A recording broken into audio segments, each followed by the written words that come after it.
Hello, this is Ron Nutter with another video in support of the book that you're now reading, Protecting Your Online Presence.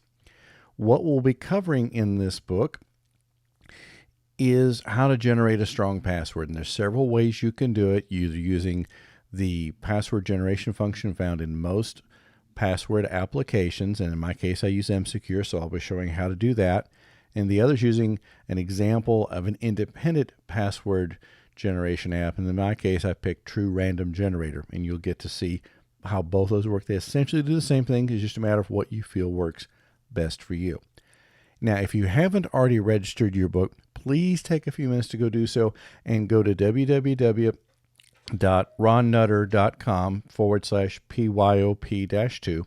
What that's going to do, it's going to let me know who you are. I don't rent or sell the information to anybody, but as I come out with information for the book, where I'm going to be putting out an updated version, possibly coming out with a version in print, coming out with another version of the book containing information that's not in this version, doing an online video course. There's several things I'm looking at, but I want to get your input on it as to how I can best help you with this, because this is what I want to do is be able to help you have your accounts as protected as they can be.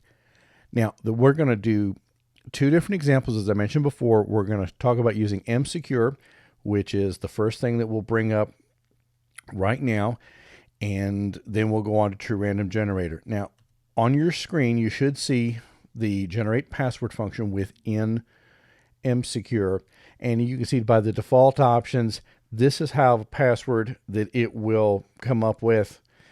And you can, now normally it's only going to be, say, like 8 characters. Well, you can see out of the box, okay, it's 66%. That's okay. It's better than using password or name of a pet, something like that. But by just adding one option for just special characters, look at the difference that makes in the strength of the password.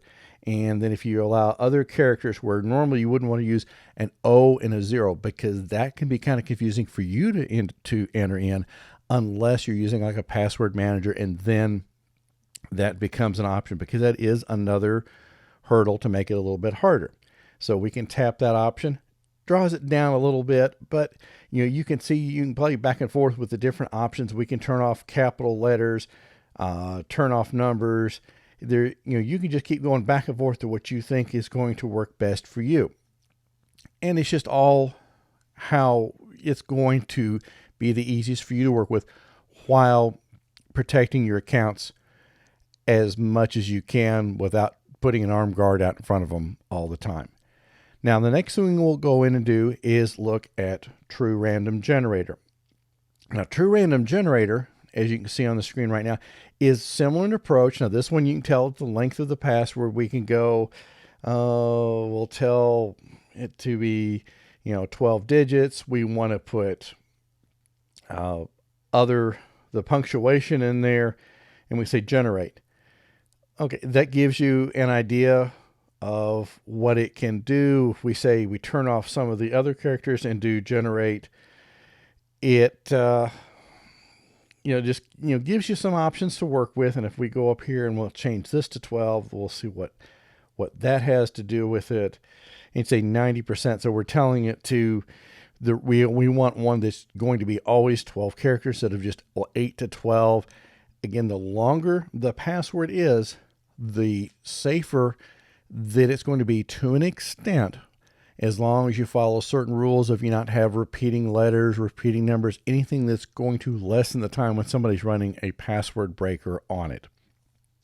So that's just, 2 examples here of what to do.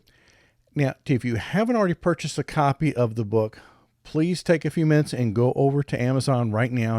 And you can go to amzn.to/1JXCBSN, right where you see on the screen, or you can use the QR code and purchase a copy of the book today. I think you'll be very happy with what you see. Thank you for your time.